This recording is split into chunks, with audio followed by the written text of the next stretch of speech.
Welcome everyone to our fifth class in this first part of the middle length Lamrim course. Let's go ahead and start as we've been doing with just a recitation of a few prayers. Let me get those on the screen. No, not Kindle. No, not that either. Got a lot of windows open tonight because I've got a lot of different things to share. We're going to do the praise to Shakyamuni Buddha just once together. To the founder, the endowed transcendent destroyer, the one gone beyond, the foe destroyer, the completely perfected, fully awakened being, perfect in knowledge and in good conduct, Sugata, knower of the world, supreme guide of human beings to be tamed, teacher of gods and human beings, to you, the completely and fully awakened one, the endowed transcendent destroyer, the glorious conqueror, the subduer from the Shakya clan, I prostrate, make offerings, and go for refuge. And we'll do the short mandala offering in English. This ground, anointed with perfume, strewn with flowers, adorned with Mount Meru, four continents, the sun and the moon. I imagine this as a Buddha field and offer it. May all living beings enjoy this pure land. Idam Guru Ratna Mandalakam Niryatayami. And refuge in bodhicitta, first time in English and then twice chanting the Tibetan. I go for refuge until I am enlightened, to the Buddha, the Dharma, and the Supreme Assembly. By the merits I create through listening to the Dharma, may I become a Buddha in order to benefit all sentient beings. Sangye chodang soke chokdam la jangchu bardu dakni kyapsu chi daki chanyan gipe sanam gi dola penchir sangye dupar shok Sangye chodang soki choknam la jangchu bardu dakni kyapsu chi Daki chanyan gipe sanam gi dola penchir sangye dupar shok. Right, let's do a short meditation.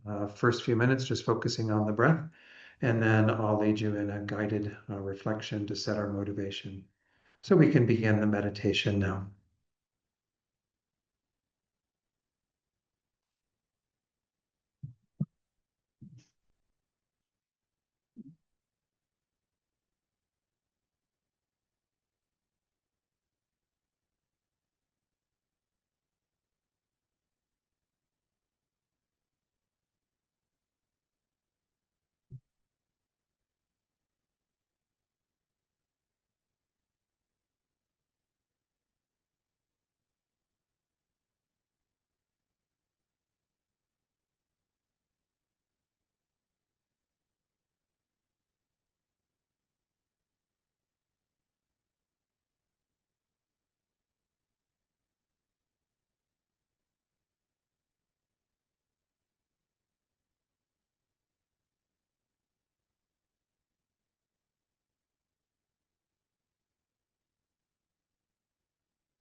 So to set our motivation for tonight, it would be useful for us to reflect on those 6 perceptions or discriminations that we spoke of last week.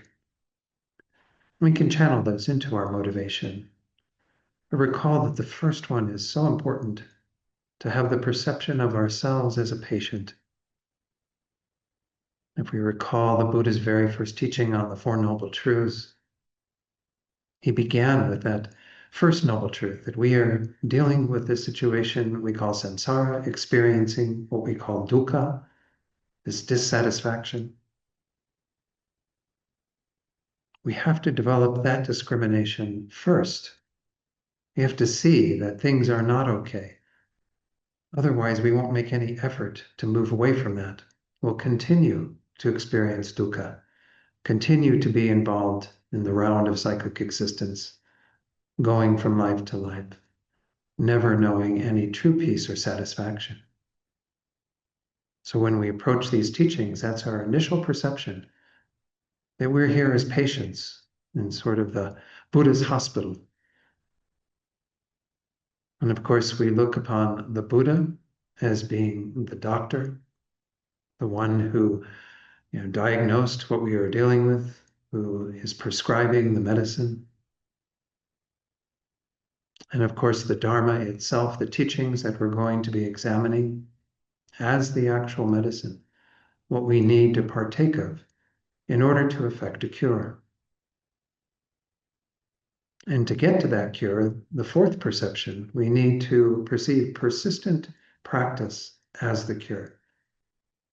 We can't hope to hear these teachings just once or twice, meditate, for just a few times and expect any change. It's going to take continual, dedicated practice, and then eventually a cure can be realized. And then the fifth perception, that all the Tathagatas, all the Buddhas are holy beings. We have that perception of their importance in our lives, and also the perception of the holy beings that we do have in our lives. Seeing them as Tathagatas, as the presence of the Buddhas in our lives. And then finally, the sixth perception, that we want the Dharma to remain for a very long time. Because we ourselves see the value of this and know that it can help us to achieve freedom from the state that we are in. We engage in these teachings with the wish to be able to have that continuity of them in our world and in all world systems, so that beings can benefit from the medicine of the Dharma.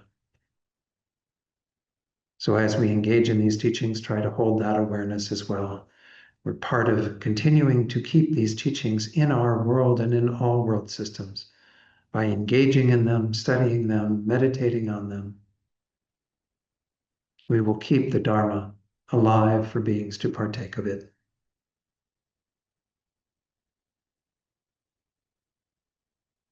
And of course, how do we make use of all of that to the greatest degree, these perceptions?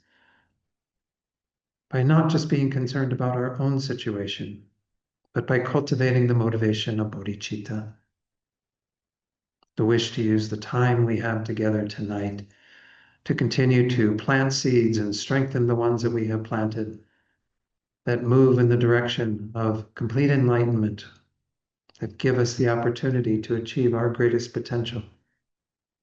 So we then can lead all beings to achieving the same goal. So with these 6 perceptions, we generate bodhicitta, the wish to become a Buddha, for the sake of all sentient beings, to lead them quickly to enlightenment as well.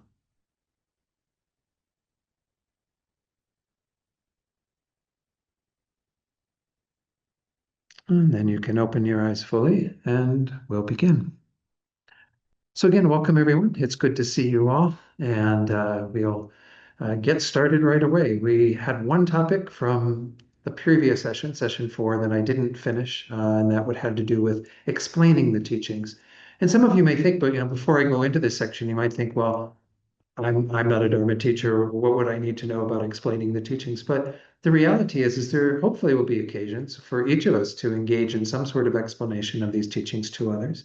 And so it's important that we think about what is our motivation for doing that? How do we make sure that when we do those sorts of activities that we're doing them with the right mindset and the ability to create good positive potential by doing that? But every one of us should feel that we do have something we can share with others when the situation arises. Buddhists obviously don't go door to door, kind of knocking on people's door and saying, could I talk to you about the Buddha today? And, leaving some literature or what have you. This isn't how we work. But nonetheless, we all have contact with other people. And there are occasions when perhaps those teachings that we have heard would be relevant to another. And when there's the invitation for us to share them, it's good to think about some of these things. Obviously, the way they present it is a little more around a formal teaching like what we're doing here, but nonetheless, we all can kind of benefit from this advice in terms of how we share the Dharma with others. So again, this is the section that is still in chapter 3, 4. I don't remember what chapter number this is. Anyway, it must be 3. Yeah, because we're going to go on to 4 as relying on a teacher. So this is how to explain the Dharma. And as Lama Tsongkhapa says there, this has 4 points: contemplating the benefits of explaining the Dharma, generating respect for the teacher and the Dharma, the proper attitude and behavior with which to explain the Dharma, and then differentiating those to whom the explanation should be given. Just kind of that last one, we shouldn't be giving the teachings to someone who's not going to maybe treat them very respectfully. Maybe they're trying to find faults in them and what have you, but we'll talk about that later. So let's talk about the benefits first. And this one, it does talk about the benefits in a sense, but it also kind of talks about some other aspects. It says here, from the treasury of Abhidharma, giving Dharma free of mental afflictions, teach according to sutras and other true texts. Kind of is pointing out there that we do want to be free of any mental afflictions ourselves when we're giving the Dharma to others. We don't want to have some sort of pride to show off what we know, or attachment to receiving some kind of praise or adulation from those who we explain the Dharma to, or certainly any monetary gains that we would have from sharing the Dharma. All of these kinds of attachments and other afflictions are not good to have. The auto commentary on the Treasury of Abhidharma, this is Abhidharma Kosha by Vasubandhu, says, therefore, those who explain the Dharma incorrectly and with an afflicted mind that desires material gain, respect, and fame, corrupt their own great merit. Everything that we do around the Dharma, we want to do with as pure motivation as possible, always trying to be in touch with motivation of bodhicitta, and then that will assure that we won't have these other minds present. Therefore, a pure motivation to teach the Dharma is extremely important. And in accordance with Nargompa, who said, I have never explained the Dharma without meditating upon impermanence before the session, it is crucial to review it beforehand. This idea of meditating on impermanence, you might notice most teachers, and I try to remember to always do this, snap their fingers before they sit down. This is actually a way of diminishing our pride and remembering impermanence. When we snap our fingers, not just like a finger snap for the sake of a finger snap, it's so that you recall the transitory, momentary nature of everything, and that we're all just here for this brief period of time. There's no need to get kind of all prideful about who we are and what we've accomplished. We just acknowledge that it's all passing, all fleeting, and not to grasp at any of that. So again, all of us need to obviously remember impermanence, but it is good if we're going to share the Dharma with others to use it as an antidote to our pride and to our attachment to what's going on in the moment.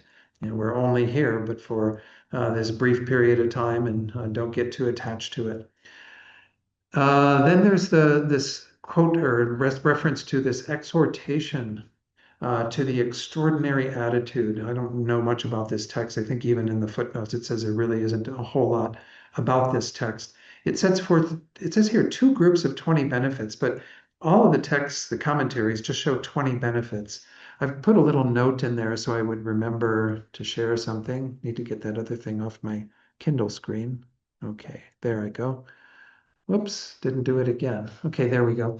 These 20 benefits, you probably can't even read that on your screens, but it says these 20 benefits are enumerated in the Great Treatise, Volume 1, on pages 63 to 64. If you don't have the hard copy, that if you've got an electronic version, you can do a search for 20 benefits. And I'll put them on the screen in just a moment. But there's also extensive commentary on them in Geshe Lundab Sopa. His, again, there's a 5-volume edition of these Steps on the Path to Enlightenment. Volume 1 is the one that is on your reading list as a suggested reading. And it's on pages 88 to 91. So there's actually quite a bit on it. But let me go ahead and pull up the Great Treatise just to go through these 20 so you see them. It says there it's very beneficial to impart the teachings without concern for worldly things, profit, honor, fame, and the like.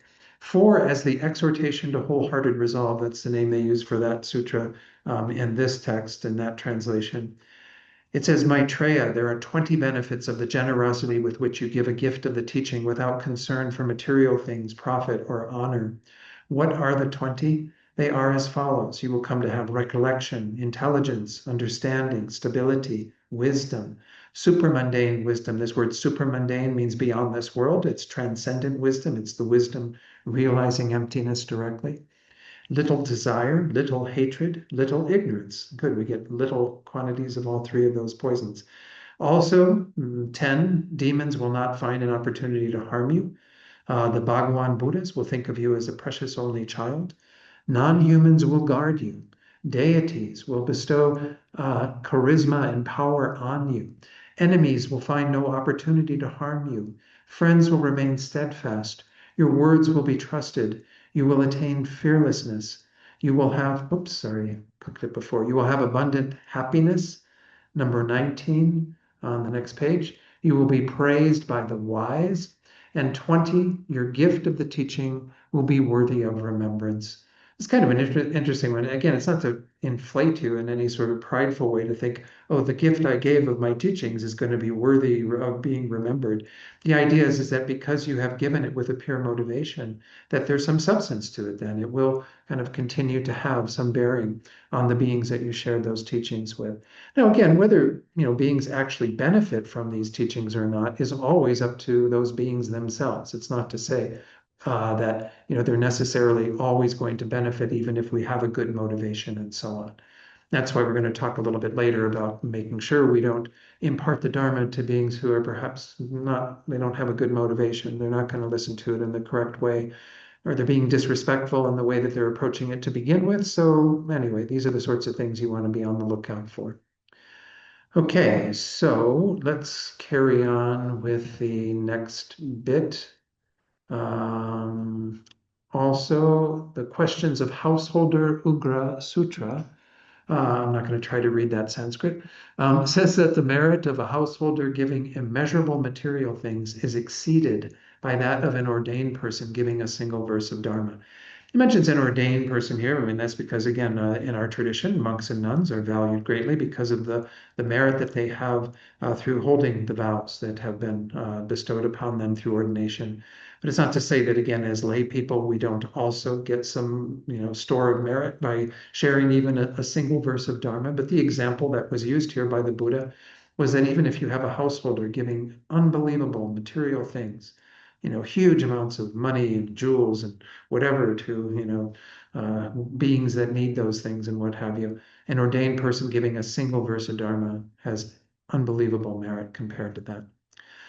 Generating respect for the teacher and the Dharma, the second topic in this section. When proclaiming the mother of the Buddhas, what's the mother of the Buddhas? The Prajnaparamita.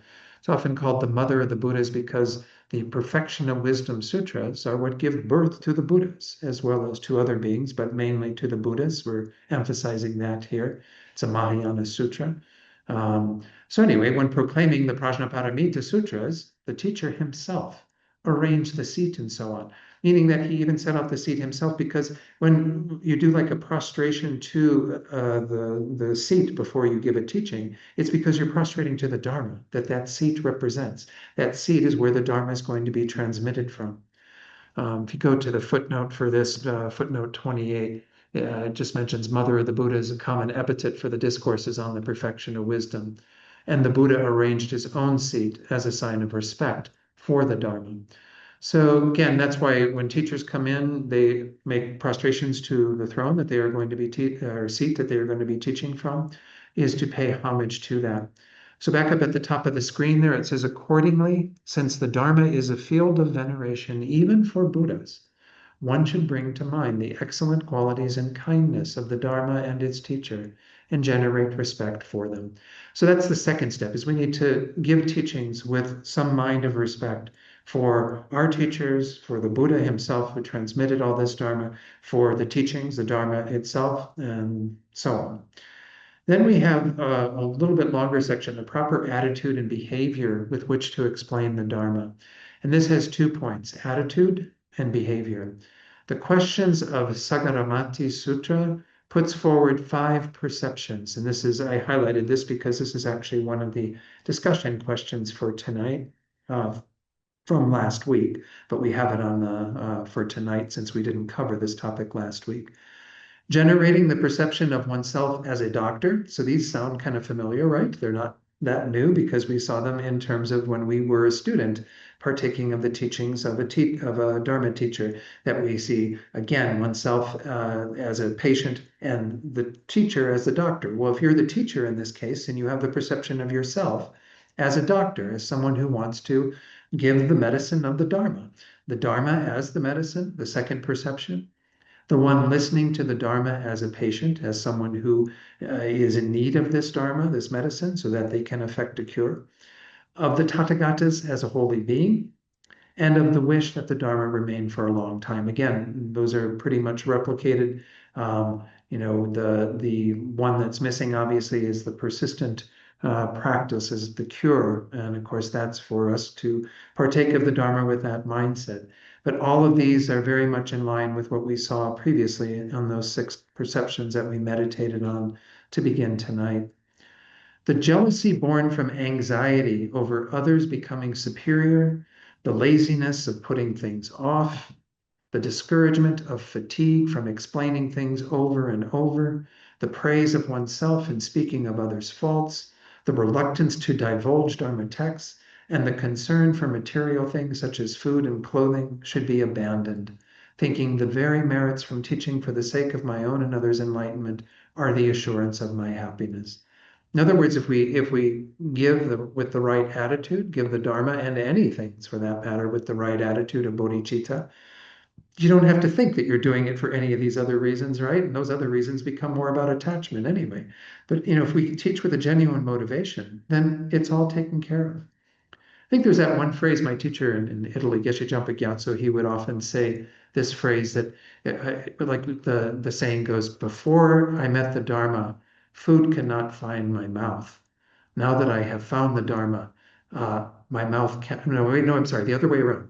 Sorry, get that the other way. Before I met the Dharma, my mouth could not find food. Now that I have met the Dharma, food cannot find my mouth. In other words, there's more food than what will possibly make it to your mouth. Anyway, the idea behind it, sorry, I messed it up, but my delivery on these things sometimes is not the best. But the idea is that we need to have the pure motivation of involving ourselves with the Dharma, whether we're studying, listening to teachings, whether we are giving those teachings. And if we do that, everything else takes care of itself. We don't have to necessarily think about, oh, I'm doing this for all the other causes and conditions that might be useful for me to get to enlightenment. All of these things will fall into place, and just have that trust, that assurance.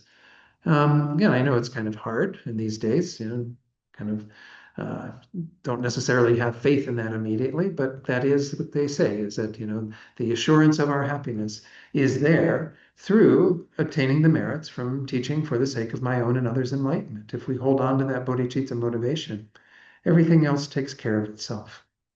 All right, now behavior. It's a little bit about behavior because it is important that we know sort of the way in which we should make sure that the teachings are given quite respectfully. So, having washed and dressed in immaculate clothes, you sit in a clean and pleasant venue on a cushion placed on a Dharma throne. If you chant a mantra for subjugating demons, then harmful spirits and demonic kinds of gods will not come closer to you than a perimeter of 100 yojanas. A yojana is defined here. It's an old form of distance, measure of distance. It's usually considered the equivalent. There it says about 4.5 miles and just over 7 kilometers. Again, these are just references that are, you see them come up sometimes in other texts. So it's good to have some idea of what they are. And even if those demons do come, they will not be able to create any obstacles, as the questions of Sagaramati Sutra says. Therefore, you should chant that mantra. What's interesting is I looked all around for this mantra, and my last time I taught it, I didn't find the mantra. The mantra doesn't seem to be specifically, oops, sorry, somehow I was trying to move this thing down so I could read my full note. Okay, this mantra doesn't seem to be specifically identified, but Pabanka Rinpoche in Liberation in Our Hands, again, that's the alternate translation of Pabanka's Lamrim text on pages 109 and 10, says that it is more customary to recite the Heart Sutra to dispel any interfering forces. I didn't do a recitation of the Heart Sutra here before we started this course. It is good and ideal to do that. Maybe we'll do it on occasion. But anything that helps to create some kind of a removal of obstacles, the Heart Sutra is said to be a very powerful means of doing that. And so certainly, if you are going to be giving teachings in a more formal way, it is ideal to begin with that. But most of our teachers, and because we don't have a lot of time for teaching and want to make sure that we make use of the time in going through the material, we might leave that out. But many of the great masters say if you leave it out, you're making an error in terms of we really need to pay attention to that side of things as well. Then it goes on to say, with a radiant expression on your face, give your explanations with examples, logical proofs, and quotations, which help ensure your message is understood. That's the idea, again, is we want to bring in those things that will help elucidate the teachings. The examples that are shared from the Lamrim texts or sutras or whatever that give an elucidation of the points that are being made in the teaching. I might mention here, let me go to my slides, because I did have something I wanted to share there in terms of some of the behavior that we also want to avoid. Let me get to the right slide here. Okay.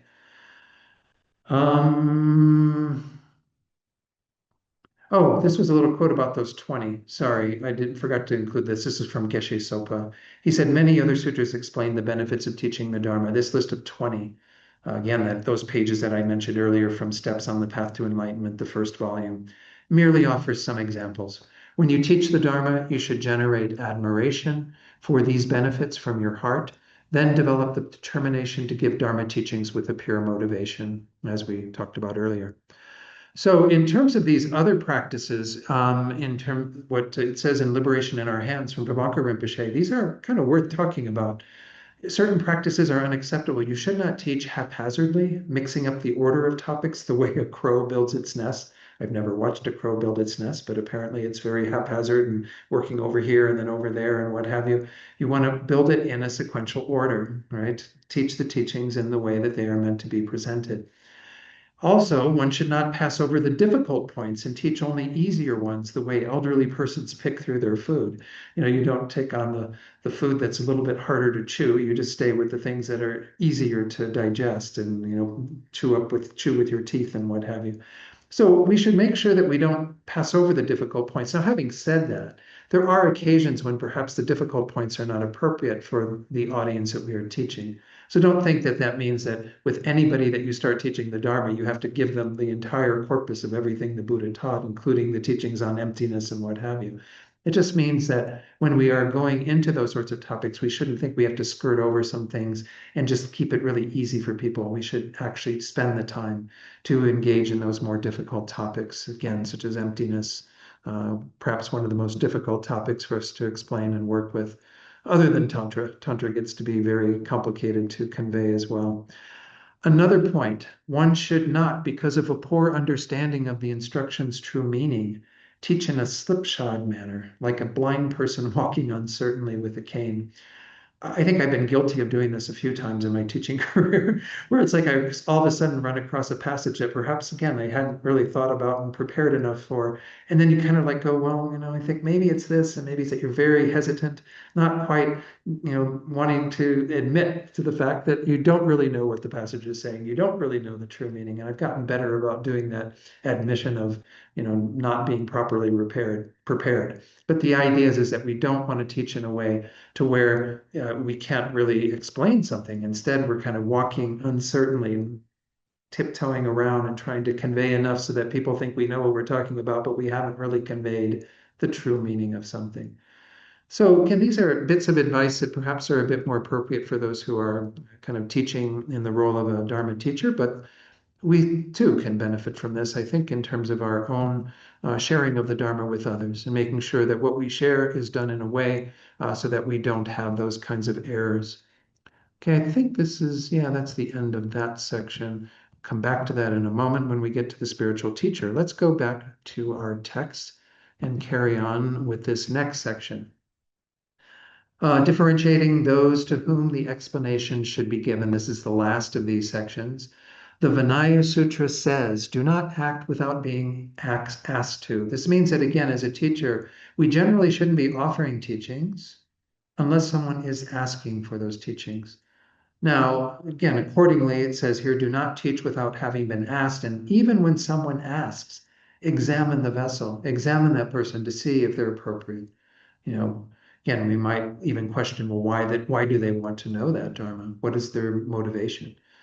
However, as the King of Concentration Sutra says, knowing someone to be a suitable vessel, it is acceptable to teach even without having been asked. Further modes of conduct are set forth in the Vinaya Sutra. So again, this is not to say that we have to be, totally strict about this, but we certainly should be, to some degree, having some caution around how we share the Dharma with others.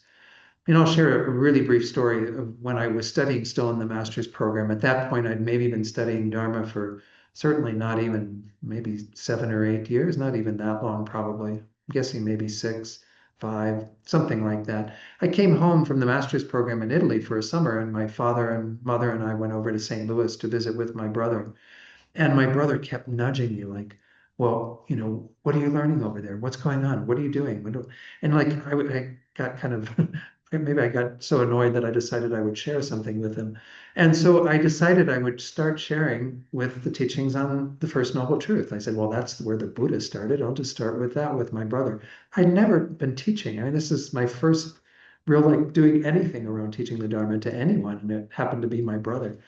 And he could not get this point at all about life being unsatisfactory. And of course, he had just been complaining about all the things going wrong in his life, but he still couldn't really, he couldn't digest that. So I think we do have to be careful. And I'll share my error with you so that perhaps you don't make the same error. If somebody is kind of really pestering you for a teaching, they say, oh, you've been studying that Buddhism stuff. What's that all about? Maybe just say, well, I'm still learning, and maybe we can talk more at some point, perhaps. But you might even ask them, well, why do you need to know, or what's going on for you, or are you interested in it? And then maybe you can steer them to receiving teachings from somebody who you might feel is more qualified. But we have to be careful that we're not just kind of throwing the Dharma out in a way that's really not respecting the importance of what we are learning, and also potentially not planting seeds for somebody to have an aversion to the Dharma, which I hope I didn't do with my brother. I'm still in touch with my brother, so I haven't seen that it's had a horribly negative effect on him, but nonetheless, he certainly isn't pursuing any Buddhist teachings in this life that I'm aware of. But okay, now we have the final section of this part, how to conclude the session. The roots of virtue of teaching and listening in this way should be sealed by means of pure aspirational prayer, such as the prayer of good conduct. This is the king of prayers, which many of you know, the prayer of Samantabhadra. It's a rather long prayer, so we don't recite it at the end of our teachings and what have you, but you can do some verses from it, and you can do the traditional dedication verses that we have. But when we've listened to the Dharma or when we've taught the Dharma, it is important to have a dedication at the end. There is no doubt, Lama Tsongkhapa says, that if the Dharma is explained and listened to in this manner, the benefits stated above will arise in just one session. Even just one session will be of great merit, very meritorious. When the acts of listening and explaining the Dharma have penetrated the heart of the matter, all the karmic obstructions accumulated previously by, for instance, not respecting the Dharma and those who expound it, are purified, and all those newly accumulated are cut off. So any negativities we've created, particularly around the Dharma, if we listen well to the Dharma, keep those things in mind about the three vessels and avoiding the faults of, the upside down pot, the pot that's polluted, the pot that has a crack in it. I mean, all these kinds of ways that we listen and the ways we teach the Dharma with those perceptions and so on, then we are counteracting those negative karmas we've created around not respecting the Dharma and so on. When such listening arrives at the heart of the matter, the instructions will benefit the mind. Seeing this, all the holy beings of the past pursued it diligently, especially the earlier gurus of this instruction, who persevered in it with utmost diligence. These are clearly critically important instructions. If you do not gain certainty about them and your attitude does not change, as is often the case, then no matter how much the profound and vast Dharma is explained to you, it will become like a god fallen to the rank of a demon. They actually use this phrase in the Lojong sayings. There's one of the Geshe Chikawa's 7-point mind training slogans is about let the gods become demons. The idea is we don't want to take something that's meant to benefit us and that's of good quality to fall to a state of being harmful to us. So if we engage in the Dharma with these pure attitudes and so on, then we will have a much more beneficial outcome and we won't make something that's supposed to be helpful to us into a hindrance. And it says, and that very Dharma will instead fuel your afflictions. They say if you miscalculate the first of the month, you will err until the 15th. The idea is that if we start off getting into a bad habit from the very beginning, it will only carry forward, creating a continuity of that bad habit. Thus, the wise strive to transform their listening and explaining into the path. Accordingly, whenever you have the opportunity to hear or to teach, you must do so in the proper way. For this is the best preliminary for teaching the instructions. So again, I don't need to say too much more about this chapter, I think, and what it's trying to do. It's really just setting everything up in terms of how we want to be engaging in hearing these teachings. And again, it's an important instruction. These were, again, the three topics that are preliminary to getting into the actual Lamrim topics, and they're worth meditating on their own just to reassure ourselves and remind ourselves of these positive qualities. The teacher, looking at the Lama Atisha in particular as the teacher of the Lamrim, the qualities of the Dharma and reflecting on them, and then, of course, how to teach and listen to the Dharma. So having done those preliminary instructions, now Lama Tsongkhapa actually goes into the fourth topic of this text, and this is the one that we'll be in for the remainder of the time we're in the text, kind of the explanations, the expounding upon the Dharma on the basis of those preliminary teachings, having seen the greatness of the author, the greatness of the teachings, knowing how to relate to those teachings and so on. So we begin with the topic of relying on a teacher. This is, again, the topic we'll be in from here on out, the stages by which a student should be guided through the actual instructions. And this has 2 points. This is an interesting thing to comment on. The first point is what we're going to talk about tonight and next Wednesday, relying on a spiritual teacher, maybe even into the following week or the following class. But anyway, we'll see how long it takes to get through this topic. And it calls the spiritual teacher the root of the path. I'll talk about that more shortly. But then the second topic is the stages of training the mind once you have relied on a teacher. So it's kind of interesting. They're really setting up this topic. Lama Tsongkhapa was renowned for this, setting up this topic of reliance on a spiritual guide, a mentor, as being the most important, the root of the path. Everything follows from it. If we have that reliance upon a spiritual teacher, then we know what we need to do, the whole next step, the stages of training the mind, once you have kind of committed yourself to that teacher. So relying on a spiritual teacher, the root of the path, this has 2 points. The somewhat elaborate explanation for generating certainty, and the condensed presentation of how to practice. Okay, so the somewhat elaborate explanation for generating certainty, we see that there is this. Well, let me actually take it off here for a moment because I did want to share one little slide that has to do with this whole need for a teacher.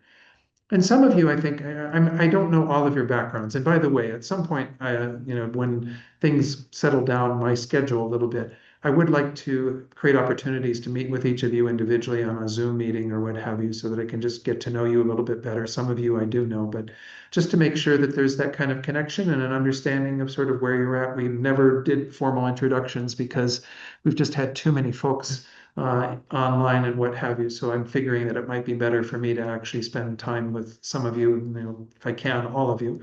Um, but anyway, this topic of a spiritual teacher, if you haven't studied Lamrim before, which is possible for some of you, it's important to understand why it's there at the beginning. I already alluded to it a little bit, but there is an absolute need for us to have a spiritual teacher.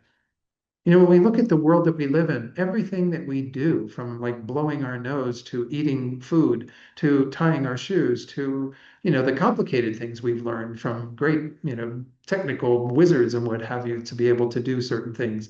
Some of you have greater expertise than I do, I'm sure, but everything that we have acquired in terms of a knowledge and skill has been through the kindness of others. Whether we actually were in the presence of those beings, like our parents teaching us how to use a kitchen utensil or how to, tie our shoes, whatever, or whether it was books that we read that were written by people who gained that expertise and share it with us. We depend upon, in terms of everything that is mundane and involved in our worldly life, we know we depend upon others. Well, how much more so do we need to then depend upon others for a spiritual path? Spiritual path is the greatest undertaking we can have in our lives in terms of being able to make this life as meaningful and useful as possible. Well, we need guides for that because we obviously haven't done it yet. If we have some conviction in rebirth, well, we've been around since beginningless time and we haven't completed the path. If we had completed the path, we'd be Buddhas by now, right? So we need guides, we need teachers, we need people who are going to play that role for us. So let me share that slide that was on the screen earlier from my PowerPoint presentation. A quote from Geshe Potoa. This is from Geshe Sopa's book. I'm sorry, no, Geshe Lodun's book, The Path to Enlightenment in Tibetan Buddhism. In seeking liberation, there is nothing more important, oh, it should say than the guru. Sorry, I made a typo there. If a teacher is needed to be able to perform common activities which you can observe with your own eyes, what need is there to mention the importance of a guru for one just arrived from the lower realms who wishes to go to an unknown destination? And he put in parentheses here liberation, and we can include in that, of course, enlightenment.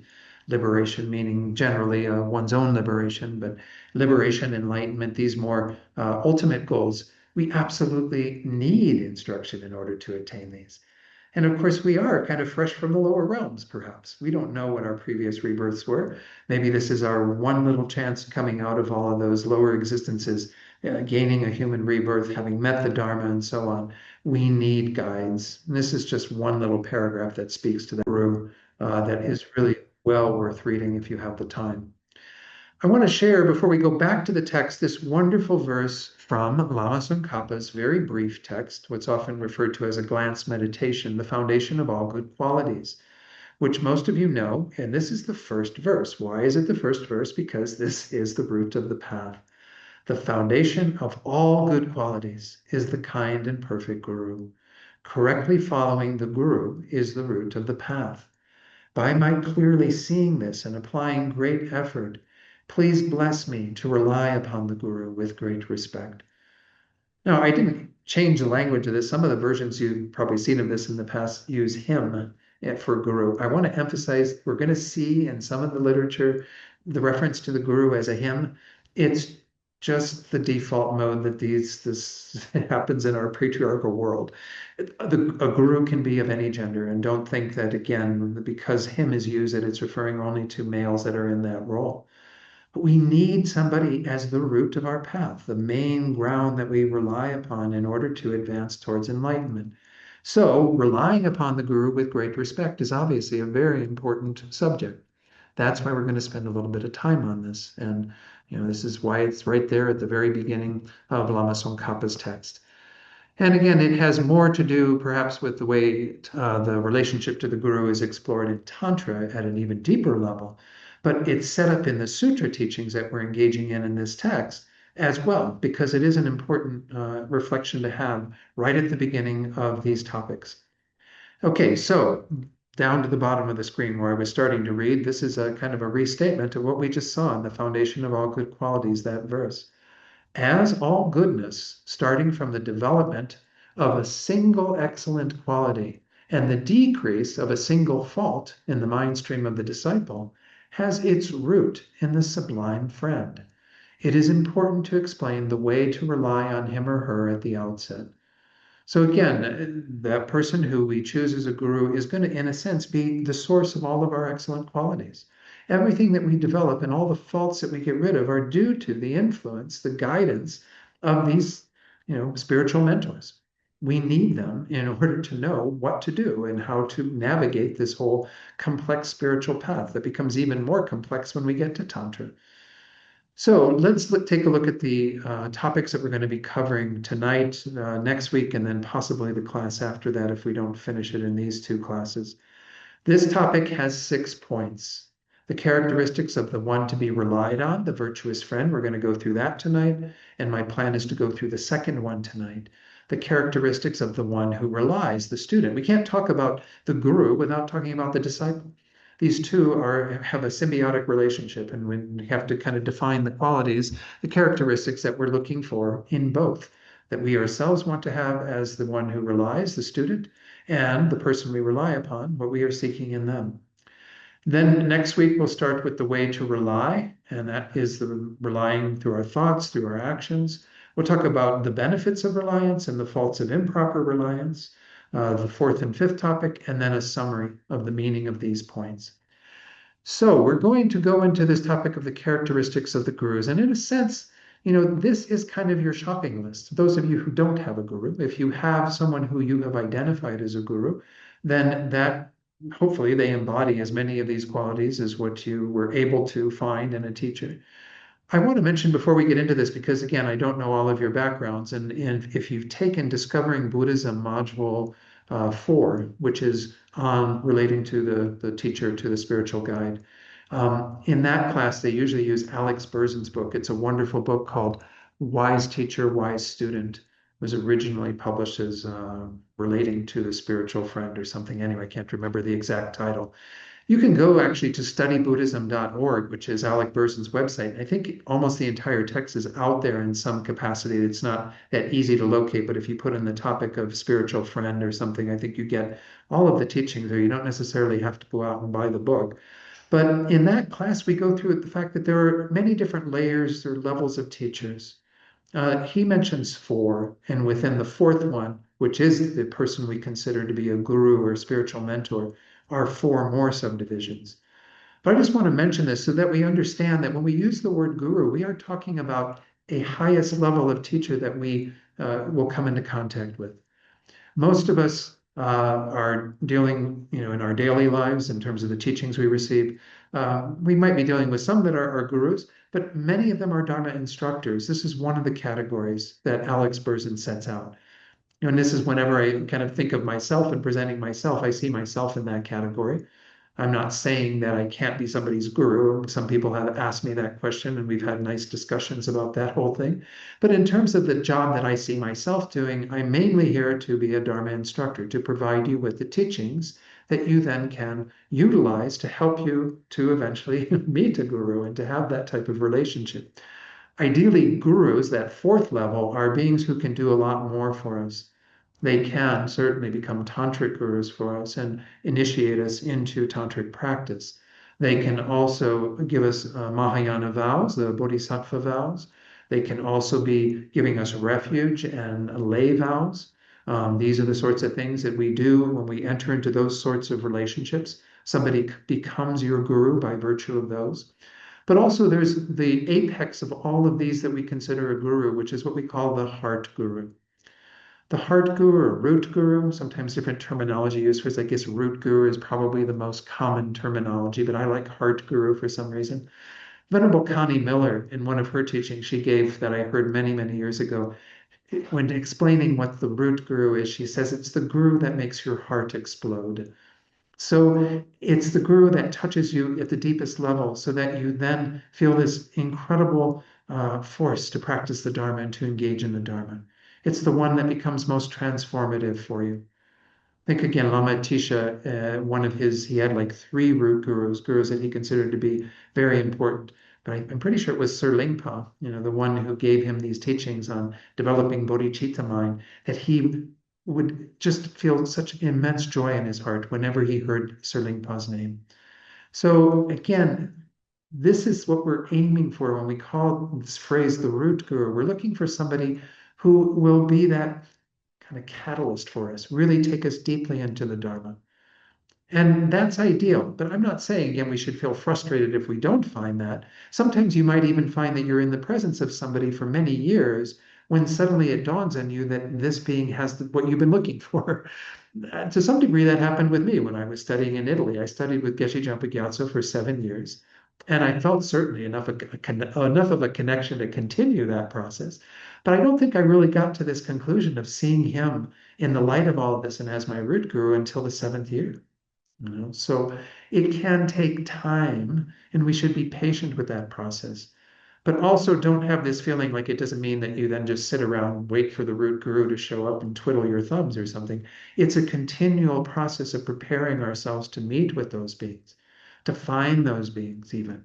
In our day and age, we can interact with them in a variety of ways. And in Tibet, certainly there was, an enclosed area with only so many wandering around and people being able to connect and what have you. Here, they're disseminated across the world, but we have an incredible way of accessing them.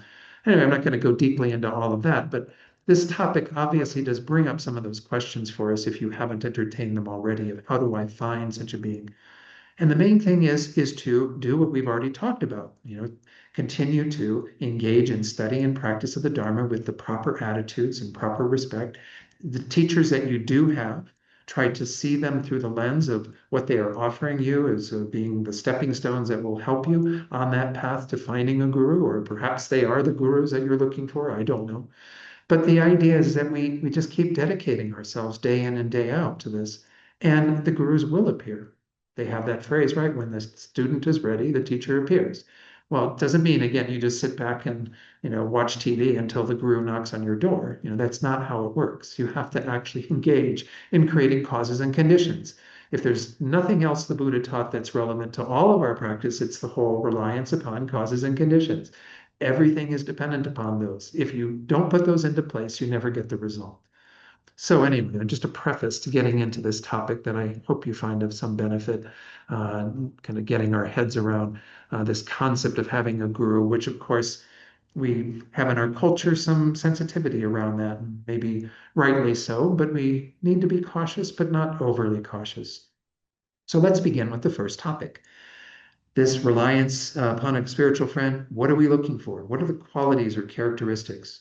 Generally speaking, a lot is said about this topic in terms of the individual vehicles in the scriptures and their commentaries. So, just saying that in the sutras, there's lots that's out there about spiritual teachers and guides and so on.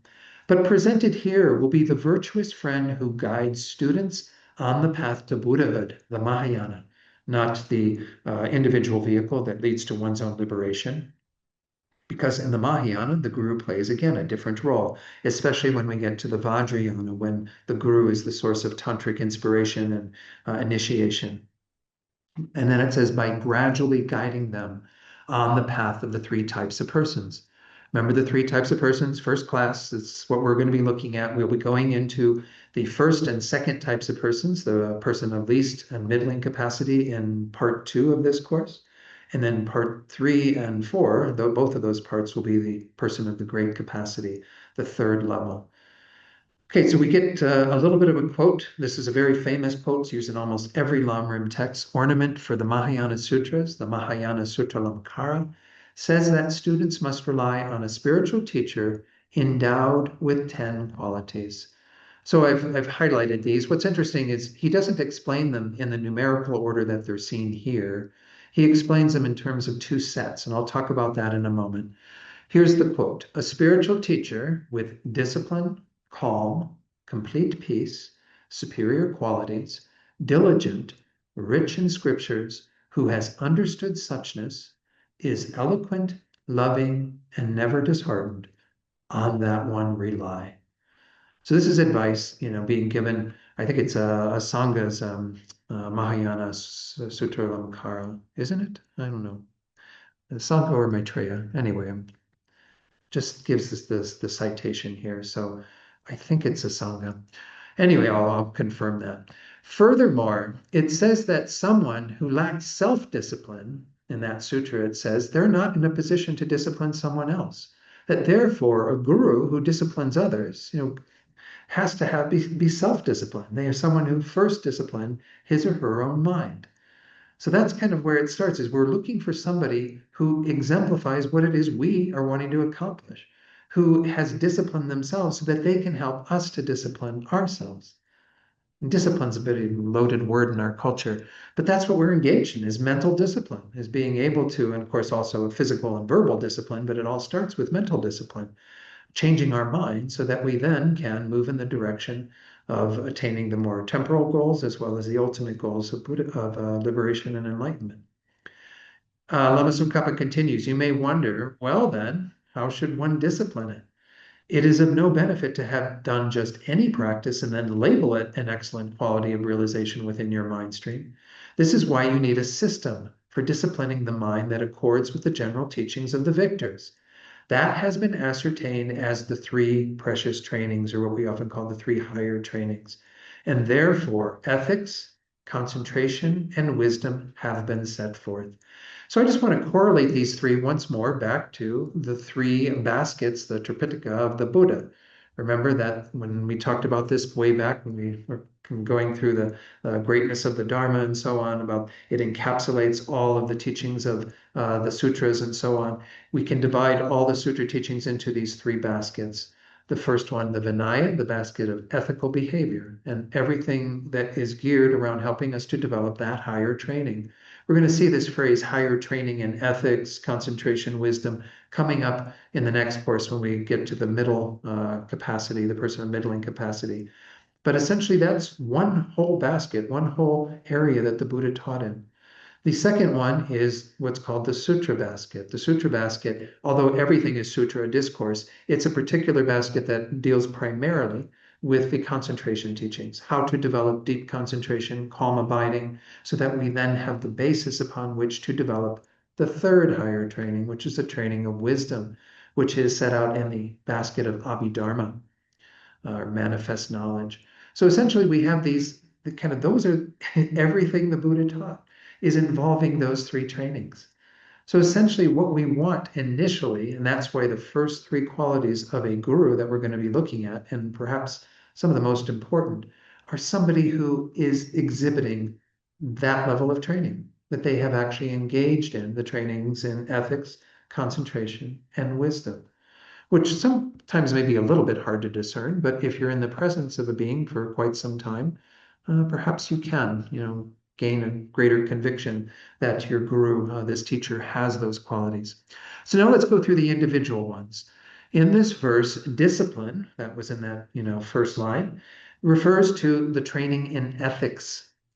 There's a quote from the Pratimoksha Sutra, which says, in accord with the unruly horse of the mind, always straining to run away. Sound familiar? A bridle studded with 100 sharp nails. That is the Pratimoksha vows. That sounds pretty horrible for the horse. But the idea is that we need kind of a boundary around our ethics. And the vows that are the Pratimoksha vows, of course, Pratimoksha vows includes the 5 lay vows as well as the vows of monks and nuns and so on. But the idea is that they create this boundary for our ethical behavior so that we know the path that will lead to the fulfillment of that training, the training in ethical behavior, ethical discipline.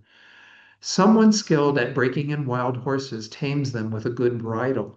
Like wild horses, the sense powers pursue wrong objects, right? This is like what we are doing every day of our lives, attachment to this, aversion to that, whatever, where we're all over the place with these objects that are not worth pursuing because they're all caught up in samsaric experiences. So I highlighted this, ethics subjugate them. They kind of subjugate our senses and our erroneous minds when you are drawn to inappropriate activities and makes you engage with much effort in what ought to be done. That's the whole purpose of our ethical behavior and of the vows and so on, is for us to know what it is we need to engage in and to shut off the things that aren't useful for us to be involved in. This is the benefit of vows. We tend to think that vows are like a something heavy duty that we now have to, maintain and take care of and what have you. But they're an incredible gift. They're a very powerful fence that we can put around our behavior so that we make sure we don't transgress what will lead us to, again, fulfilling this training. Someone trained in ethics, has likewise tamed the horse of the mind. This is, our bridle, in a sense, our ability to keep us on the proper course of ethical behavior. Calm, the second one, refers to, of course, the higher training in concentration, the second of the three trainings. This means that having developed the training in concentration in which, based on mindfulness and vigilance with regard to engaging in good behavior and desisting from faulty behavior, the mind abides in a state of inner calm. Again, the techniques for developing that inner calm, that state of what we often refer to as calm abiding, or shamatha in the Sanskrit, we're going to see the instructions for that much later on in this course. And that's going to be in the fourth part when we look at the high perfection of concentration. It's taught in the context of the great scope because that's when the bodhisattvas, their behavior is emphasized. But you obviously need deep concentration for any realizations on the path. We're going to see that coming out as well as we go through all of this. But nonetheless, this is an important part of our practice, is to make sure that we are developing the concentration that will help us to stay on an object that we are meditating on, the Lamrim topics and so on. And I'll be sharing some teachings with you on those at some point, at least giving you access to teachings that you can watch on your own to help to gain some definition around how we go about doing what we call analytical meditation on these topics. But it requires this stability of mind that's mentioned here, referred to as calm. The third quality that we're looking for in a guru is complete peace, which means that based on the shamatha of a supple mind, that calm abiding mind that is single-pointedly focused and not distracted, engaging in meditation for as long as we wish, that's what the higher training of concentration culminates in. The training in wisdom, the third one, has been developed through fine investigation of the meaning of reality. In other words, into all of certainly the conventional wisdom teachings need to be investigated, but primarily the final wisdom teachings, the ultimate truth of emptiness that needs to be discerned. And again, the deeper pursuit of that will be explored also in the fourth part of this course when we talk about special insight in the context of the perfection of wisdom. So the perfection of concentration and perfection of wisdom teach those techniques in more detail, but we will come across these ideas certainly throughout this whole course. These three higher trainings are really the core of whether somebody's practicing Buddhism or not. If you're not engaging to some degree in these, well, then you're not really engaging in, the path that the Buddha taught, that all of the Buddha's discourses were focused on, the three baskets of teachings. Continuing at the bottom there, it says, however, it is not enough merely to have developed, by means of the three trainings, the excellent qualities of realization that act to tame the mind. So we're talking about what is taming the mind of the teacher here. We need, in addition, other qualities that exhibit that this teacher has kind of taken care of their own learning and what have you. The fourth one, which is again not the fourth in our list, but it's the fourth one being mentioned here in this grouping of all of those that the teacher has mainly developed for their own development versus the remaining ones where they've developed them to benefit others. Okay, the excellent quality here, the fourth one of scriptural knowledge, is also needed. So the text says, rich in scriptures, which means that the three baskets of scripture and so forth have been studied extensively. We want teachers ideally who are very learned in scripture, who have spent the time investigating these teachings. If they haven't studied all the sutras, which is maybe not as likely for those who, haven't, even in the Tibetan tradition, they don't spend a whole lot of time with the actual sutras. They investigate mainly the treatises, the commentaries on them, the shastras as they're called. According to Geshe Trungpa, here's a little quote reinforcing this. For someone to be called a Mahayana guru, they must generate boundless understanding when they explain, and at the end of their teaching, when they practice, they must demonstrate what is beneficial and directly meaningful. So the idea is that you've got all this study that supports your ability to then convey the teachings through that richness of exposure to the Dharma. Gives you a wealth of things to draw from in explaining the Dharma for others. The fifth point, one who has understood suchness was mentioned in that verse from Maitreya. This refers primarily to someone with special training in wisdom. And I think it is Maitreya now that I think about it, sorry. It refers primarily to someone with special training in wisdom who has realized the selflessness of phenomena, again, the emptiness of all phenomena, or indeed perceived the manifest appearance of suchness. Again, so this is a quite specific, although we talked about the higher training in wisdom earlier, this is saying that quite specifically, someone should have realized the final selflessness that is taught in the Prajnaparamita Sutras. That then gives them the quality to be able to teach that to others. And it says there, indeed, perceived the manifest appearance of suchness, of emptiness, which means to actually have that direct perception. That means that they become what we call an Arya or a superior bodhisattva. Again, that's something that may not be there, but that would be ideal, right? If your guru has realized emptiness directly, how wonderful. You can benefit from that. Then it says, however, even if this is not present, the direct realization, it is said that this criterion is also fulfilled when it is realized through scripture and reasoning. So why is this important? Of course, we're all out to achieve the final goal of Buddhahood and liberation along the way, what have you. It's ideal if we have teachers who have that level of realization, at least have understood it through their own investigation of the scriptures, through their own meditation and so on. But if they have the direct realization of emptiness, how much more wonderful, right? Now, some of these qualities, as I was saying earlier, may be hard to discern because most teachers don't talk about their realizations, right?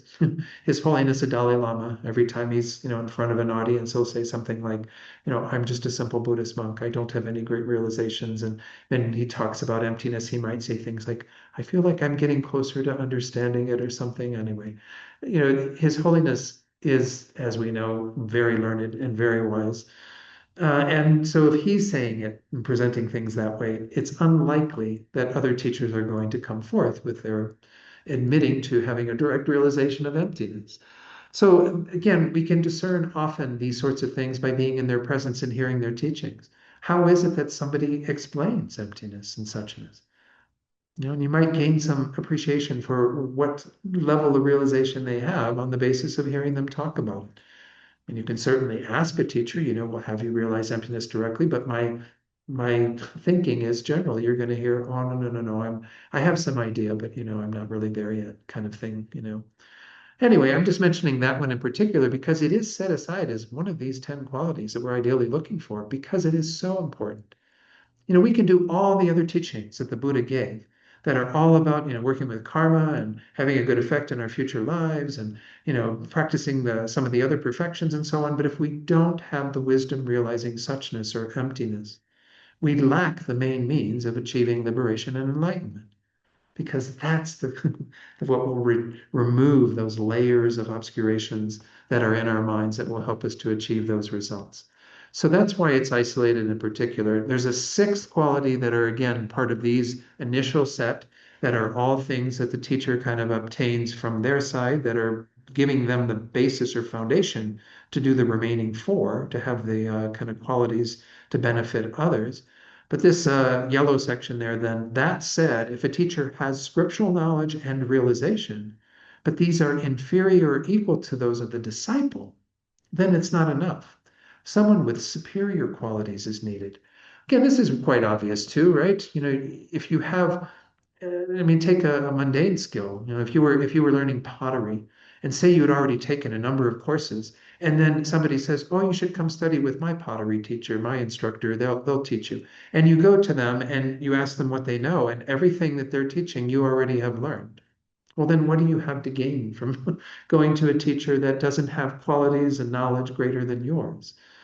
Obviously, that speaks to also when I mentioned Alex Berzin spelling out these different levels of teachers, that's often why we begin with perhaps even college instructors, professors that teach us Dharma in a very non-practicing way, perhaps. And then we get Dharma instructors, and then we get even those that help us to deepen our practice through meditation and ritual, and then we eventually find gurus. It means that things do evolve and change. Sometimes some gurus, we might find ourselves advancing beyond their knowledge. And then we go on, we hold them still in our heart with great reverence for what they have taught us, but we recognize that we need to learn from somebody who has superior qualities to them that are also then superior to what we have. So this is a continual learning process that we are involved in, always trying to find those teachers who we have that assessment of, that they have something more that we are looking for from them, to seek from them. Then there's a quote, as collection of indicative verses says, people relying on someone inferior sink. Those relying on one of their peers stay the same. So if you're going to go down, if it's somebody who is less qualities than you're going to stay the same if it's somebody who's equal. However, those who rely on the foremost achieve excellence. Therefore, rely on your superiors. Again, we can assess that to some degree being in the presence of these teachers. If you rely on any such masters, it goes on to say, endowed with ethics, complete peace, and extensive superior wisdom, you'll even end up ahead of them. As I was saying, you may go beyond them because you take the teachings they're giving you to heart and generate greater and greater realizations so that you eventually can exceed them. Again, not that that's the goal, telling, not about a competition or anything. It's just saying that that's what happens. If we are in the presence of these people who are superior to us, they grant us the teachings that help our spiritual development. Then it goes with a quote from Pachongwa. He said, when I hear the accounts of holy beings, I hold them in esteem. And Tashi said, I take the old men at Radram as models. This was a little footnote for this. This Migten, literally eye support, something to rest one's eyes on. Radrang is the monastery north of Lhasa, founded by Dromtonpa. The identity of Tashi is not certain. Again, I can't explain some of these footnotes, not really sure what they're all saying. But obviously, this is a quote of just somebody who's saying, I take these great teachers and guides as models, people that we can emulate and refer to and see as guides that help us to advance. Accordingly, you need someone with more excellent qualities as a model to emulate. Nonetheless, those 6 qualities are the excellent qualities that you yourself attain to be a teacher for others. So again, this is we're looking at these from the shopping list of us finding a teacher, but the teacher attains those themselves so that they then are in the best position to teach. The remaining ones, as it says here, are excellent qualities for guiding others. These are the skills that ideally teachers should have to be of best benefit to their disciples. As they say, the sages do not cleanse bad actions with water. They do not remove the suffering of beings by hand. They do not graft their realizations on others. They liberate by teaching the truth of ultimate reality. Many of you have heard this paraphrased by me, perhaps, or other teachers, but the idea is that all 3 of these first lines speak to the fact that there's no way that you can just with water, wash away somebody's bad karma and negativities, what have you. They can't take your suffering out of your, away from you like you would remove a thorn from somebody's hand or what have you. They don't graft their realizations onto others. They don't take what's in their minds and plant them in the minds of beings. Well, the question might arise then, well, how do they do that? They liberate by teaching the truth of ultimate reality. That's how they, help beings to attain enlightenment, is by teaching them the ultimate truth of emptiness as well as everything that supports the development of that realization. So, as is expressed here, Tsongkhapa says, nothing beyond teaching others the path in an unmistaken manner and taking care of them can be done. One cannot cleanse the bad actions of another with water. You can't. If the Buddhas could do all these things, they would have done them already. We'd all be enlightened because the Buddhas have great compassion, great love for all beings. They would have done these things out of that compassion and love. Okay, so now the four related to that were in that verse from Maitreya. Among the four properties related to this, eloquent means experienced in the stages of guidance and skilled at conveying the meaning to the minds of those to be tamed. I'm going to take it off screen for a moment here because I think we have to always put little footnotes on some of these. I mean, eloquent, for someone to be eloquent in the language that you learn in may not necessarily be a given, right? Because we, in this tradition in particular, we have amazing Tibetan masters who don't always, know our language in a way that they can convey themselves eloquently, because that's just the package we get. We have the karma to receive teachings from beings who are coming from another culture and often prefer to teach in that language. I mean, some of our geshes still don't, know a lot of English. It's just what happens. They go through the traditional monastic studies, and then they are sent to various, centers and what have you. And they have a translator, an interpreter who, gives the meaning of what they are teaching. And they don't really learn necessarily how to convey the Dharma in an eloquent way in terms of the English language. So don't always assume that that's what's important. But we can see once more, if you've gone to teachings with His Holiness the Dalai Lama, where he tends to teach in Tibetan when he's giving a more formal teaching, and if you have a good translator, then of course you can get this unbelievable meaning out of what His Holiness is saying. You can see that he's teaching extremely eloquently in Tibetan. We just don't maybe know Tibetan. I don't know Tibetan enough to certainly sit there and hear the teaching and get it in that manner. But my point is that don't make this become a stumbling block, particularly with these amazing teachers. I mean, a lot of the teachers that I've had, I didn't speak that much English with them at all. It was always through a translator, through an interpreter. So don't think that they have to have this eloquence in the way they're presenting the Dharma in the way that you would want out of somebody who's teaching in English. It doesn't happen. My teacher in Italy, for example, Geshe Jampa Gyatso, and my, root guru, he would teach some courses in English, like the weekend courses on the Lamrim. And it was always fun to listen to it in a way, because the way he would devise some of the words and the emphases that he would put on things, it was really quite precious. But was it eloquent? I mean, not in our conventional terms, right? We want a great orator or something, and great orators are not necessarily going to be, you know, coming out of the Tibetan language or what have you. And I'm not saying that you won't find them, but they're probably less likely. So that's what the conditions I want to put around that word eloquent.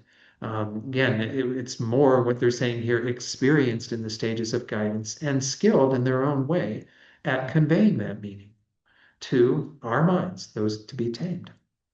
Loving, loving means not just, having a love, a concern for the happiness of others. It means having a pure motivation to teach the Dharma, teaching out of compassion without regard for material gain or respect. We really see that our teachers are doing this because they love and care about us. They want us to get the Dharma. They want us to be free from our suffering and so on.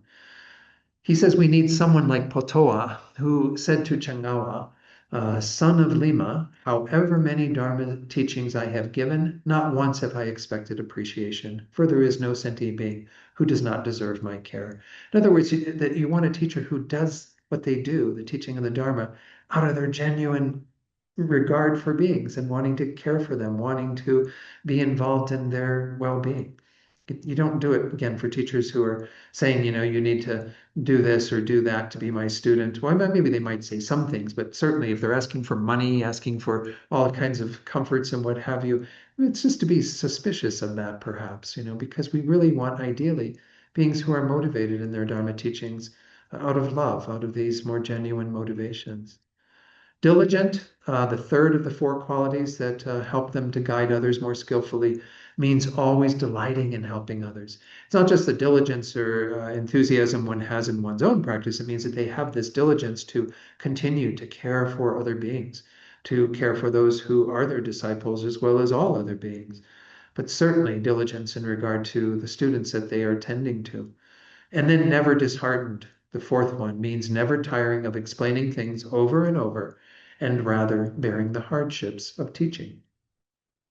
One of the teachers who came through the master's program and towards the end of the program, because a number of us were planning to pursue teaching as a possibility, that's if you go through all this learning, it's useful to think about how you might share that learning with others, obviously. And this teacher said, I think it was Can't remember Dogpo Rinpoche. I can't remember his name. But he said being a Dharma teacher isn't like being the news anchor on the evening news, right? That person will say, oh, today, da da da da, and you give kind of a new thing, a new story. Every time you tune in, it's something different. He says being a Dharma teacher means saying the things over and over again, the exact same things. And I can attest to that. In 20 years of teaching the Dharma, and this is what I've been doing, is teaching the same things over and over and over again. And we as students, when we're looking at teachers who are doing this, we should be looking for people that can persevere through all this, who won't sit there and say, oh, you people, I've explained this to you a zillion times, I just give up. That's not what we're looking for. We're looking for those teachers who still have enthusiasm when they've said it for the 15 millionth time or something. Teachings need to just be given out of that desire to do however long it takes, however much time it takes. I mean, I'm not saying that I'm in this category of these beings at all, but I certainly find that I'm often teaching because it helps me to keep my mind in the Dharma. And I'm happy that other people are willing to listen and take part in it and what have you. And I don't mind saying it over and over again because I haven't gotten it all yet. So, there's something to be said from that side. But for these great beings who have gotten it all, that's a big task, right? They can bear some hardship of the Dharma by continuing to say the same thing over and over again. So let's go back to the text. There is a little quote here from Potoa. This is one of your quiz or homework questions as well for discussion today. Potoa said, the three trainings, that was the first three we looked at tonight, the realization of suchness and loving kindness. These five are essential. My master Shongtun is not highly or broadly learned, but he cannot bear disappointment, and he does not even thank those who have been kind to him. However, since he has the above mentioned five, whoever is in his presence benefits. So this is the idea, is that even if you lack the other five qualities, if you have the three higher trainings, some realization of suchness, at least through your study, exposure to the sutras and teachings, and loving kindness, that genuine motivation to benefit others, those are what are essential. We might have teachers who don't have some of these other things, are not well learned, and they might even not be able to bear disappointment and persevere through things. But because they have those five, others will benefit. Ninton is by no means eloquent, and each time he dedicates an offering, the only thing he knows is that nobody understands his explanation. But since he has those five, people near him benefit. Another example of a teacher who, because they possess those five, are of benefit for others. Even if it is difficult in this day and age to find, whoops, sorry, my cursor was on the wrong thing here. Let me get that back on the screen. Oops, where is it? There we go. Okay, why is it not coming up? Let me go to here.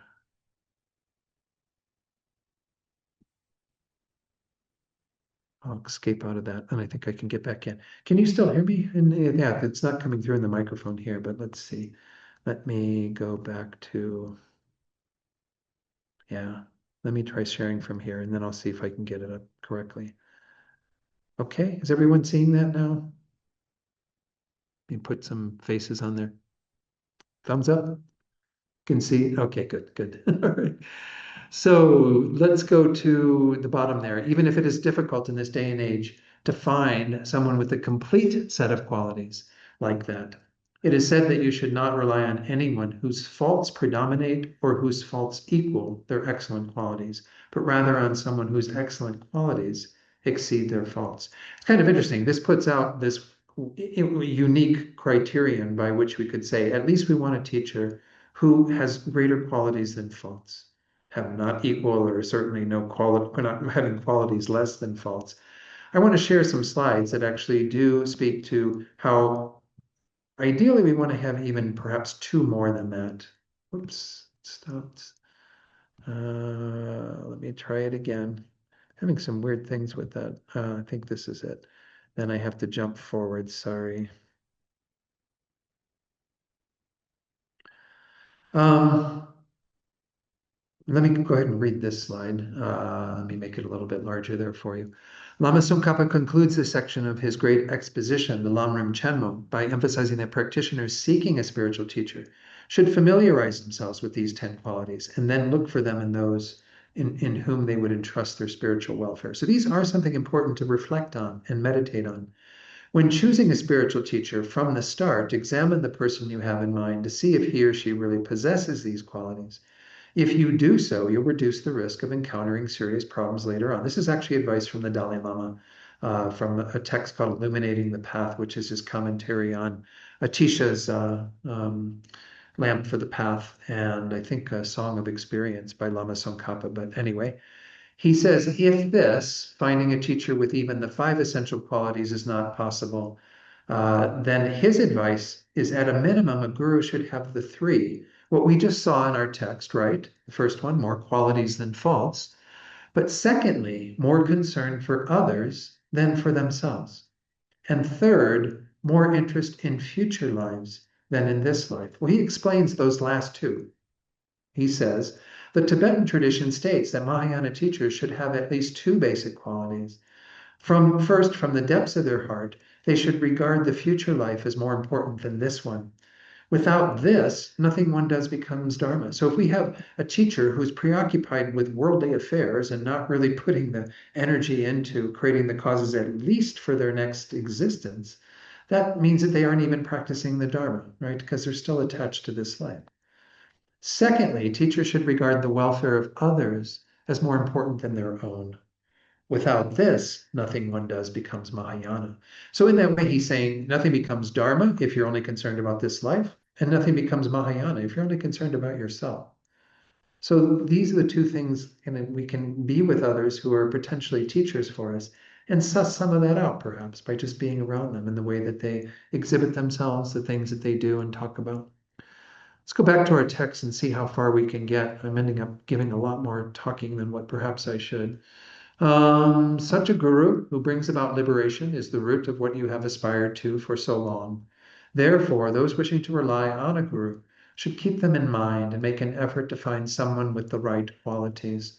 Those wishing for students to rely on them should also strive to acquire these characteristics. So if you're aspiring to become a teacher, or if you're just again in our general Dharma path, recognizing that at some point we should be giving Dharma teachings to others, and we should be trying to cultivate these same qualities that we want to ideally find in someone who's going to be our guide. Let me just introduce these really briefly because I think there's not a lot of commentary on this.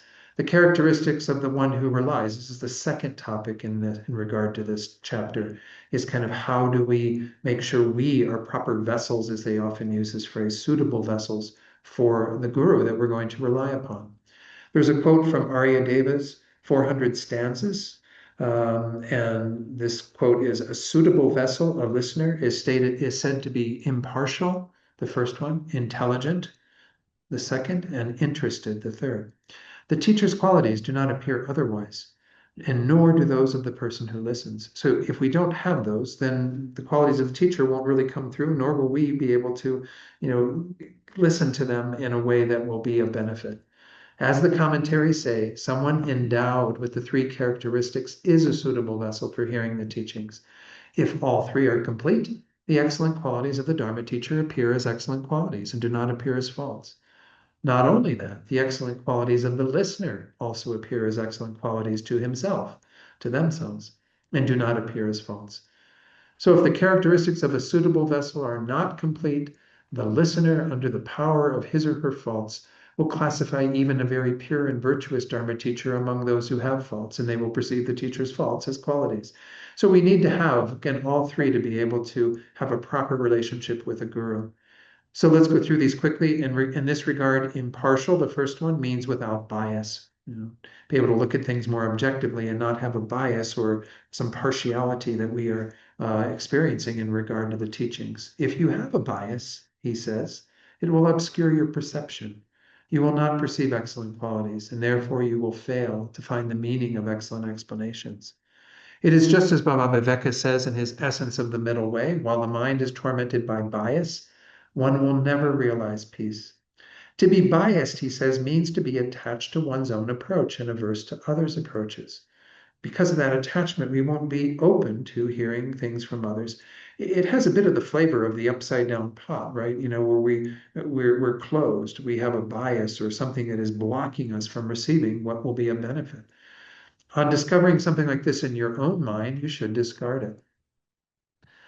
Is that in itself sufficient? No, we need the second quality. If someone does not have the intelligence to differentiate good ways of explaining from faulty ways of explaining when they seem the same, they're not a suitable vessel either, even though they're impartial. Therefore, you need to have the intelligence that understands those two. It is said that in the time of the Buddha, or maybe in one of his prior lifetimes, he told this story about when he was a disciple of this one teacher, and the teacher gave faulty instruction, and most of the students followed it, and he stayed behind. And the teacher said, "Why didn't you follow my instruction?" He said, "Because you've told me to do something that goes against the teachings you've given." You need that kind of intelligence to discern what is the true Dharma versus what is something that perhaps is a test to whether you have actually gotten it. I don't think teachers test in that way that often, but we need some discernment, some intelligence. And are those two sufficient? Even if one has both impartiality and intelligence, someone who is just like one of those listening to the Dharma in a lifeless painting is not a suitable vessel. So you want to be engaged. Therefore, you need to have strong interest. Chandrakirti's commentary states that first, respect for the Dharma and the expounder of the Dharma, and second, an attentive mind are added, so that 5 characteristics are set forth. Now, again, if you talk about all 5, there are some overlaps, and we're going to see this when we reconvene next week, but I just wanted to introduce you to those because those are also one of your questions on your homework. But the idea is we have to have something from our side. Just sitting in the room for a Dharma teaching, obviously, or being online for a Dharma teaching isn't sufficient. We have to have some, again, lack any bias that would cause the teachings to be received in a faulty way. We have to have some intelligence to discern them and be engaged and interested. Actually, want to hear the teachings, be like thirsty for the Dharma in a way. And then, of course, having the respect for the teacher and the teachings, as well as being attentive, not letting our minds get distracted as much as possible. These are important qualities as well. So those are the basics of what I wanted to cover tonight. We'll go a little bit more into the second topic of the qualities of the student, the disciple. Let me share on the screen the questions for our discussion tonight. These are also, I think I got the questions out to the box, the Google Drive, a day late. I'm sorry. I had them ready, I thought, and I thought I put them up there, but then I got busy with other things and missed that. Question numbers 1, 2, and 3 here. Oh, actually 4. I'm sorry, all 4 of these. This is the for homework 4. You can work with these. I don't need to repeat them to you, but it's essentially a lot of enumerations, the 6 qualities for their own welfare, the 4 qualities to be able to guide others, the 5 that are essential according to Geshe Potoa, and then the 5 characteristics that a disciple should have. There's also the one from last week that you can start with, and that was again pertaining to how to explain the Dharma. And in particular, it was this. Let me put it on the screen. What is the advice given in the questions of Sagaramati Sutra regarding the attitude one should have when explaining the Dharma to others? Again, I think you probably recall that from earlier. All right. So let's take, like, again, 5-minute break at the most.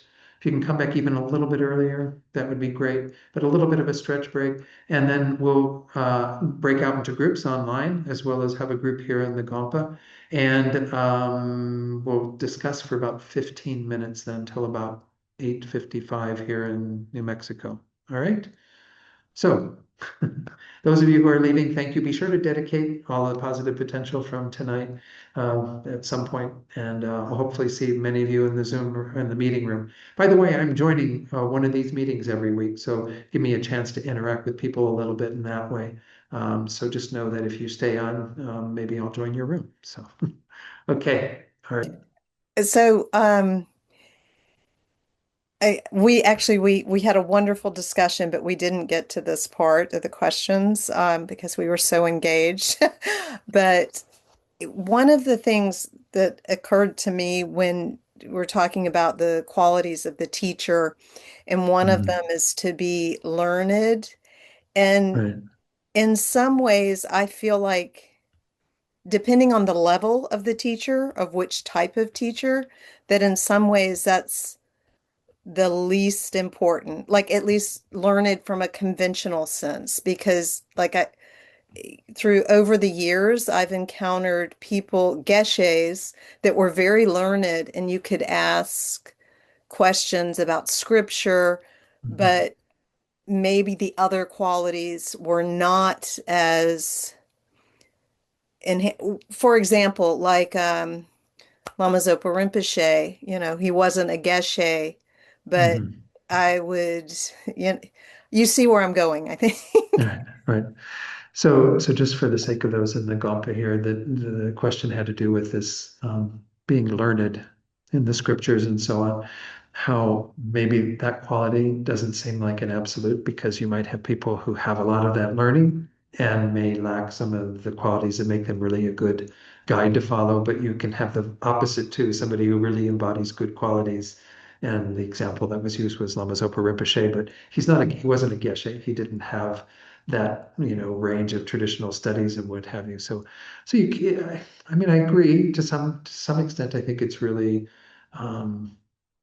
that can happen, and I think that can happen with a lot of these things too, right? Where you know you might have certain qualities that would be really quite important in some contexts, but in other contexts they're maybe not quite as relevant because of the way that that guru is going to relate to you and what they're going to be conveying. I mean, my teacher in Italy, Geshe Gyatso, I mean, he had gone through the whole Geshe studies and he studied every day in preparing for when you teach at the master's program, which he was doing, he was generally teaching twice a day. So he would, I mean, I see what I have to do just to get ready to teach on this Wednesday evening, this class. And he was doing that and had, of course, the knowledge that he had formulated in his Geshe studies that was still there from the decades of study that he was able to convey some of that. So I could certainly see where in that context of the master's program, having that learned in scriptures thing, being able to be, recall passages and know where to look something up and all of that was really quite useful. But then, like you go to Lama Zopa Rinpoche's teachings when he was teaching, and they would be just so profound in their own way. And maybe he might mention a scripture here or there, but it was really so much more about conveying the practical advice of how to embody these teachings and what have you. And I think that's fine. Your observation is valid. I think that we'll find that in certain contexts, it's maybe not as important. So that's why it is interesting that Geshe Patoa in his comment didn't include being learned in scriptures as the essential ones. Um, I guess that when it really comes down to it, if we have somebody who has developed some level of realization, regardless of their level of study, then that's admirable, and that's something we want to be in the presence of and learn from, right? So yeah, yeah, Lori, please. Thanks for that, Rebecca. Can you unmute, or do I need to ask you to unmute? Let me ask you. Okay, there you go. Thank you. It's actually just in a follow-up to that question that Mhm. Rebecca was just asking, because I wonder if in like the example, for instance, that she gave about Lama Zopa Rinpoche, in some ways, it comes back to the qualities of the student, right? In that Mm, piece, that paragraph where it mentions that, basically it's looking at the students' qualities to be able to see and perceive actually like the qualities for things that we mm, might feel as or look at as faults. So right. it's about that timeliness or perhaps like our own ripening in that moment of being a good student of that it actually all comes together, right? Yeah. Yeah. So perhaps I was just commenting on that. It's a No, relative I think that's true. Yeah, I think that again, when we it might not be there immediately. Like I was saying, I was in the presence of Geshe Gyatso for 7 years. It was only in the seventh year where I started really opening to that idea. So again, what Lori was sharing, just for those in the Gapa, was this idea that maybe it's like what was said in there, when you have the qualities from the student and the qualities from the guru, and there's this ability then for that discerning of those qualities to come through much clearer for the disciple, the student, because of having the proper qualities. So So it's symbiotic, right? Like I was saying, it's not like something independent from its own side over here, but rather the student seeing through their level of opening to the presence of that being different qualities that then they utilize and benefit from as that relationship forms. It's a very dynamic process. It's nothing that static, so. We should conclude for tonight. If you still have some questions, then please do write them down or send them in to me. Again, Don Handrick at yahoo.com. Handrick with an A, or else again, it ends up with somebody else. Yeah, I don't see again anything else in the chat box, so I think I will just go ahead and share the prayers and we'll conclude for tonight. Let me get those on the screen. All right, get to the next page. Due to the merits of these virtuous actions, may we quickly attain the state of a Guru Buddha and lead all living beings without exception into that enlightened state. And then the prayer for bodhicitta, may the supreme jewel bodhicitta that has not arisen arise and grow, and may that which has arisen not diminish but increase more and more. And then for His Holiness, His long life, as we recite this, we can also think we're creating the causes for all of our gurus who are still with us, those beings that we benefit from, teachers and so on, to have good health, long lives, and for their wishes to be fulfilled. The wish-granting, wish-fulfilling jewel, source of every single benefit and happiness in this world. To the incomparably kind Tenzin Gyatso, I beseech. May all your holy wishes be spontaneously fulfilled. And then we'll do the 4 verses from that His Holiness wrote to help create the causes for Rinpoche's reincarnation to be identified and for everything to be auspicious for the raising of that child to become an amazing being to benefit us and others in this world. Peerless teacher and assembly of the children of the victorious ones, Shravakas and Pratyeka Buddhas, victorious Losang father and sons, along with the lineage masters, all the objects of refuge of infinite lands, please bestow the virtue and goodness of accomplishing this prayer here and now. Holding and spreading the Muni's precious and complete teachings, through explanation and practice, you were the armor of patience that is never discouraged. Incomparable Venerable Guru, to you I make request. While striving single-pointedly for the sake of the victorious one's teachings, the sole gateway through which all benefit and happiness emerge, and from other living beings, you suddenly departed to peace. What a great loss! Nevertheless, through the undeceiving truth of the blessings of the ocean of the 3 jewels, and the great waves of bodhicitta of the children of the victorious ones, may the smile of a reincarnation swiftly beam in glory for fortunate disciples. And dedicate briefly for all those beings that we're holding in our hearts right now, beings in parts of the world that are experiencing difficulty, turmoil, strife, what have you, as well as those that we know who have obstacles or illness, who have died recently or who are dying. Send this positive energy out to these beings, giving it away completely for their welfare, so they can be free from their suffering immediately, and also have all the causes that will lead them on their path of awakening. And may all beings have these same benefits through what we've done here together today. Okay, I didn't get time to go through some of what I'm sharing out on the drive. You can find it for yourself on the Google Drive if you're curious. I'll start talking about it next week, so I make sure that I present it. Otherwise, I fear that I'm just going to somehow miss doing that. Oops, that's not what I wanted to share. That's my own drive. Let me go to the Google Drive real quickly, and it's just one folder inside the meditations one. So if you go to meditations and retreat, you'll see that there's another folder, a new one called Advice for Gaining Realizations of the Stages of the Path. And there's some documents in there, and you might start with the Word document that goes into kind of how to work with the other files. There's even a recording of me doing a single teaching about an hour and a half from 2019, based on some of this advice from Prabhakar Rinpoche on meditating on the stages of the path. So anyway, I'll talk a little bit about that more at the beginning of next week, but just if you're curious, you can poke around on that. So, all right, everyone, take care, have a good week. And if you can, meditate on these qualities. Just try to work with them, understand their importance, and then, of course, try to see your own teachers and see if they are possessing those qualities, maybe to reassure you of what you're looking for in a teacher and so on. All right. Be well. Thank you all so much. Really appreciate you being here, and I'll see you again next Wednesday.